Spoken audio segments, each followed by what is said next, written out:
Hello and welcome once again to another video in our geometry concept series. In today's video, we're going to be discussing a couple of concepts, but before that, a bit of background. See, one very interesting thing about geometry questions that people don't realize is that in geometry, there are so many theorems and concepts to remember, right? But if you look at majority of the concepts and theorems, they deal with same type of data.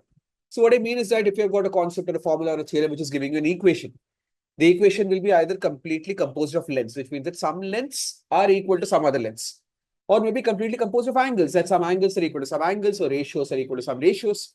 So if you have been given lengths, finding out some other lengths is easy because so many equations are there comparing side lengths. Similarly, so many equations are there comparing angles. So if you've been given an angle, to find out another angle is easy. If you've been given a ratio, finding out another ratio is easy. Where things get a bit challenging is when you have been given one type of data and you have been asked to find out a different type of data. So oftentimes in triangle-based questions especially, you will have a question in which side lengths will be given, but the final answer you have to find out will be in the form of an angle. So finding out angles when sides are given or finding out sides and angles are given is going to be a bit of a tricky affair because, as I said, majority of the theorems and concepts in formula deal with formula which have got same types of data. But that does not mean that angles and sides cannot appear together in the same equation. They can. There are concepts in triangles where angles of a triangle and sides of a triangle appear together in the same equation. But those concepts don't lie purely between or within the purview of the subject we call geometry. That topic in which angles and sides appear together in the same formula, concept, or equation is going to come from the topic in mathematics that we call trigonometry.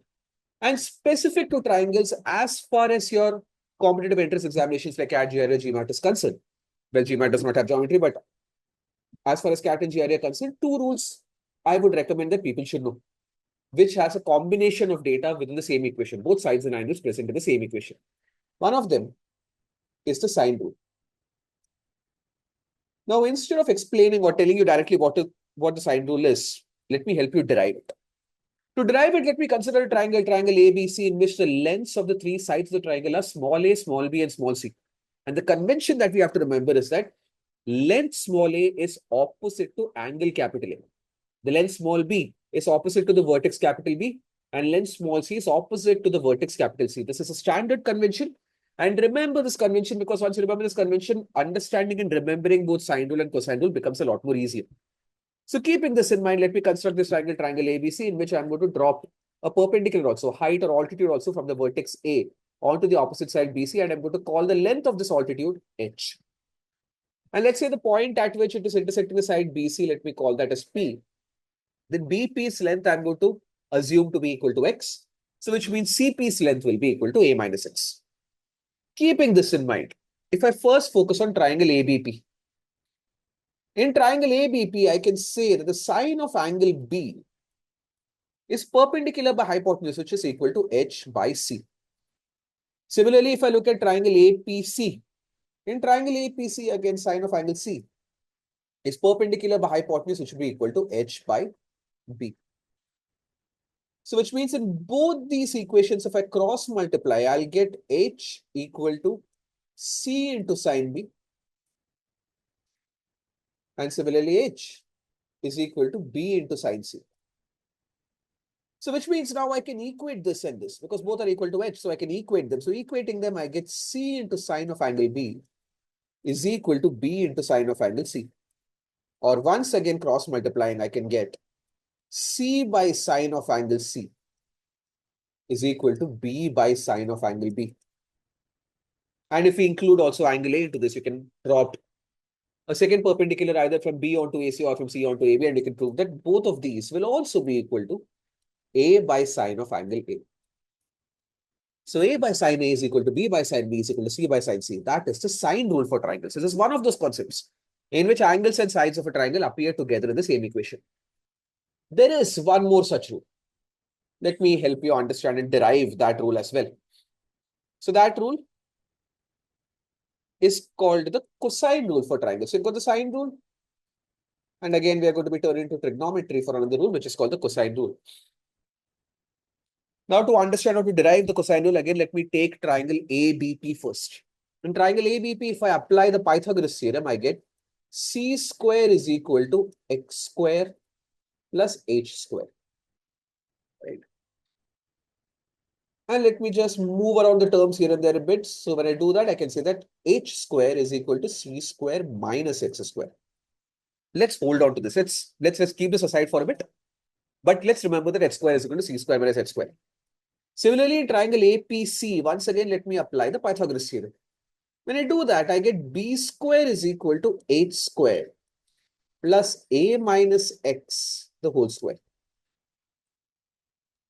So I'll keep b square as b square. Let me replace h square from the equation above as c square minus x square. Let me expand a minus x the whole square as a square minus 2ax plus x square. So now I can cancel out x square and x squared. And what I'm going to do is I'm going to bring 2ax to the other side and take all the square terms on one side. So if I take 2x on the other side, I get 2ax is equal to c square plus a square minus b square. And now let me also cross multiply 2a to the other side. So I get the length of x as c square plus a square minus b square by 2a. Now I'm going to do one thing. I'm going to do a special thing. Let me divide by c on both sides. And when I do this, I will get x by c. X by c is nothing but for triangle ABP, cos of angle B, which is equal to c square plus a square minus b square by 2ac. So this is the cosine rule for triangles. Cos of angle B is equal to c square plus a square minus b square by 2ac. And by, again, playing around with the triangles once again, you can prove that cos of angle C will be equal to a square plus b square minus c square by 2ab. And cos of angle A, similarly, will be equal to b square plus c square minus a square by 2bc. So sine rule and cosine rule, these are two rules in which angles and sides of triangles are present together in the same equation. So remember, if ever combination data has been given to you in a question, that in a question for a triangle, you have been given both lengths of sides and measurement of angles, and using that, you have to calculate something else to find out length of some other side or value of some other angle. Then 90% of those questions will demand the application of either the sine rule or the cosine rule. Thank you.